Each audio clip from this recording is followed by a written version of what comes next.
Hey folks, Doug Turnbull here. My man, my race hombre Joe. You don't need to know what I look like. And I want to show you the starting lineup here for the GEICO 500 here at Talladega Superspeedway. This is the 50th year of racing, 50 years old Talladega. And so what we're going to do is, I've done this in Vegas and I think at Daytona, is we're just going to run down and give you a rundown, there you go, of the race cars as we start. So, sorry this isn't on Facebook Live, but there is no phone service here, go figure. We're going to start at the back of the pack. We have a full field. 40 cars showed up. I think that's the first time since the Daytona 500 we've had all 40 entries filled. And we have the two Rick Ware racing cars starting shotgun on the field. Cody Ware, Rick's son, he's going to start from the 40th position. He also made unapproved adjustments, his crew did. This is an impound race, which means they're not allowed to touch the cars after qualifying. Except for approved adjustments, they made some unapproved ones, and there's 8 other drivers that are joining him in the back as well. We'll list them as we get to them. Ahead of him, longtime Hollywood stuntman Stanton Barrett Jr. making a rare start in the Cup Series with Husky Chocolate. I gotta try some of that. He'll be starting right there. Back next to him at row number 20 in the 39th position. Stanton Barrett, by the way, has been Spider-Man before in a movie as a stunt double. This driver on his 20th birthday is making his Cup debut, and that's Justin Haley. The Fraternal Order of Eagles is on his Spire Motorsports number 77 Watt Camaro, and so he'll be starting right back there in the 38th position. Next to him, another driver, unapproved adjustments going to the back of the field. That's Peachtree City's Reed Sorensen making a spot start for Premium Motorsports in their part-time number 2017.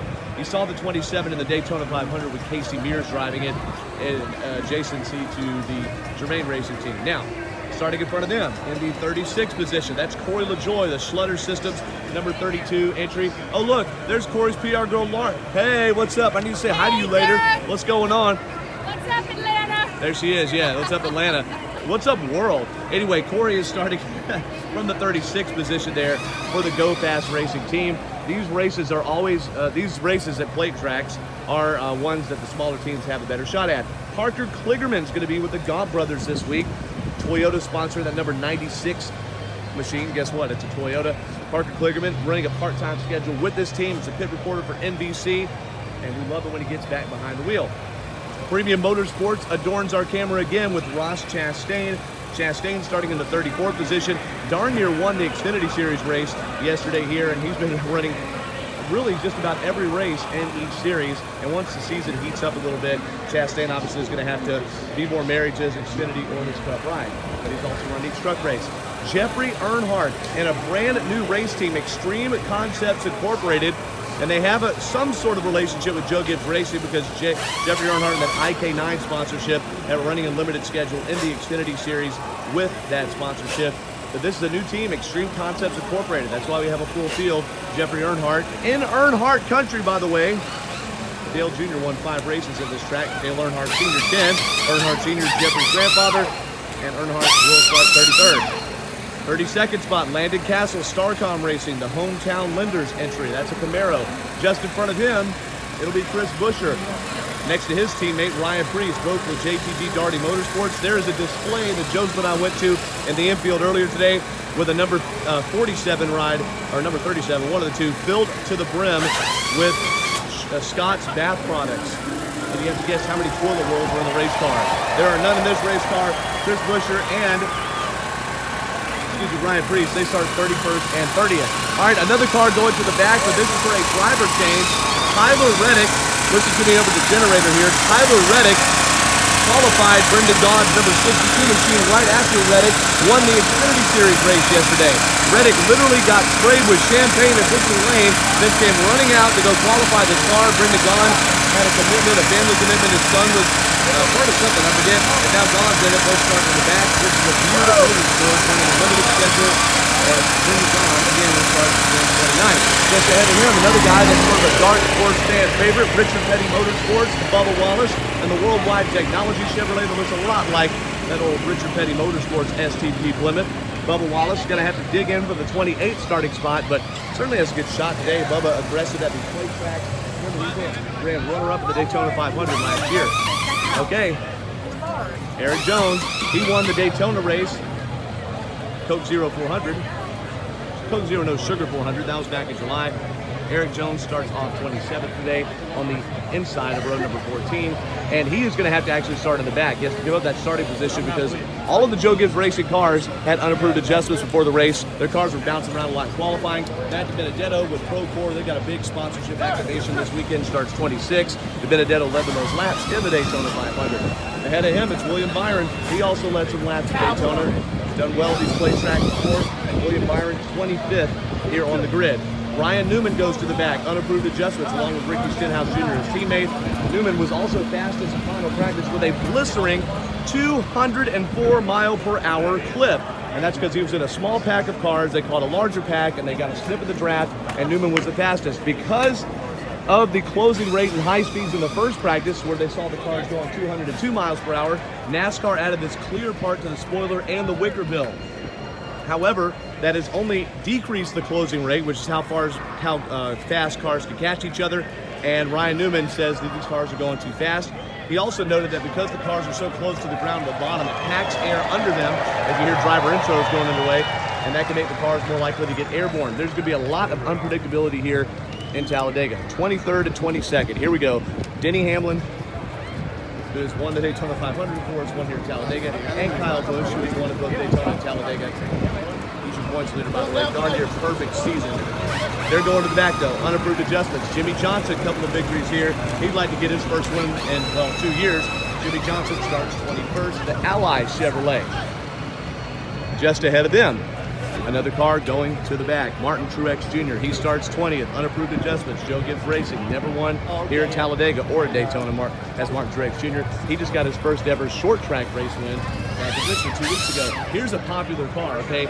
Flannel colors on Kevin Harvick's Busch Ford. But he's not running as fast as his Ford teammates. Kevin Harvick starts 19th. Stewart Haas Racing still winless this season. Matt Tiff was fourth at final practice, but he is the furthest back starting of the front row motorsports cars. Matt Tiff, the rookie, starting in 18th. Ahead of him, it's the Penske-powered Wood Brothers Ford of Paul Menard. A little different paint scheme this week with Quick Lane on board, but also looks like some other sponsorship there changing that color. It's usually Motorcraft. This week it's Quick Lane. Paul Menard is starting in the 17th spot. Okay, here we go. Orange Vanilla Coke.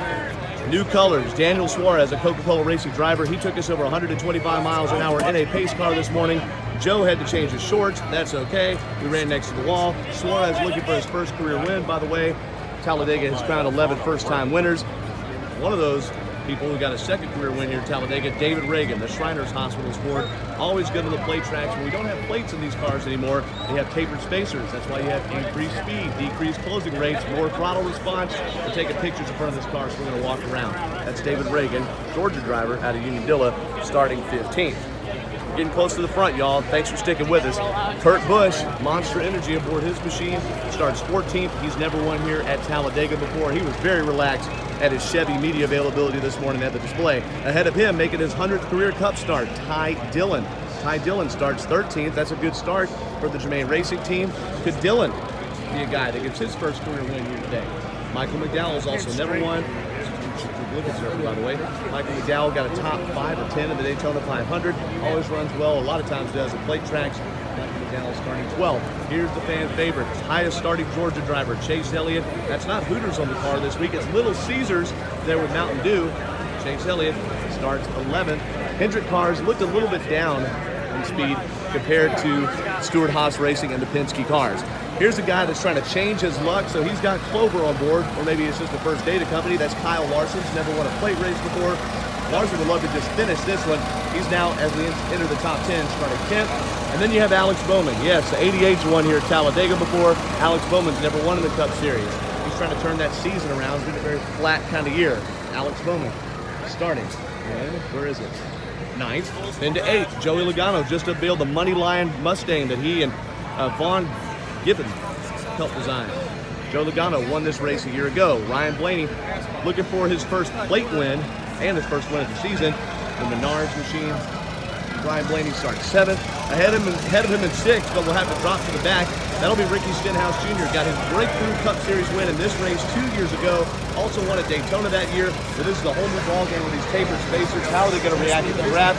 Ricky Stenhouse said on Fox Sports today, on race day, that his spotter, Mike Herman Jr., has a whole new language to speak because the closing rates are so short. They got to use shorter words. Wish I knew how to do that. Daniel Hemrick trimmed out a qualifying pro. The rookie starts at 5th in the number 8 Caterpillar Chevrolet that used to be car 31. And then we got those sharp black and red snap-on colors from Brad Keselowski's Ford.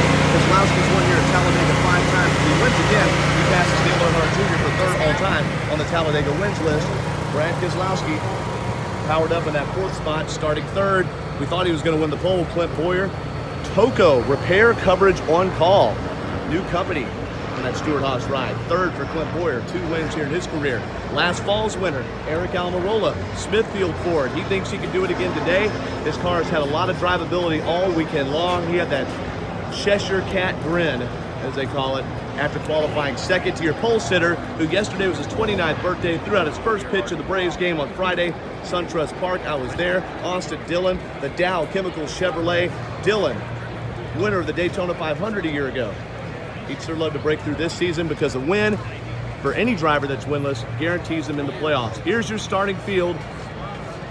They topped 192 miles per hour in qualifying. Expect them, especially at the beginning of race runs, to be at least 200, maybe 202 miles per hour. In final practice with a special draft, they got up to 204. So NASCAR obviously wasn't expecting that kind of speed in this rules package. Hope that was long enough for you. Enjoy this race on the Motor Racing Network. Enjoy it on Fox. I'll be tweeting at Doug Turnbull. Enjoy yourselves. Have a great day.